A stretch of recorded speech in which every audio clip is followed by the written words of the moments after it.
Hi everybody, welcome back to our channel. In this guide, I'll walk you through the steps on how to fix Steam game icon missing. So if you are unable to find the Steam game icon, then what you need to do is you want to simply watch this video right till the end. Now for example, let's take this as a game and let's say this icon is missing. You want to right click on the mouse and then you want to go to properties, and here you want to go to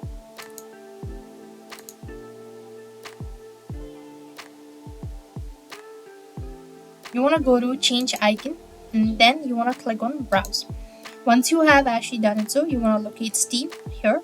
If you are unable to find it, so you want to simply type in Steam, and when you locate it, so or when you have this, you want to go to the Steam section and double click on it, and once again double click on it, and you could find the icon missing, and you could go and double click on it, and once you locate it, so click on OK and click on apply and OK, and that should be able to help you out.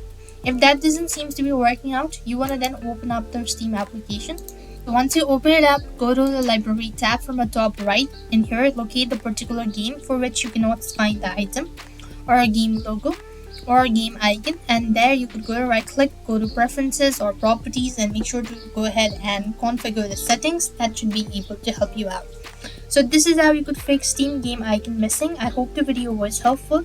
Make sure to like, share and subscribe to our channel. Thank you for watching.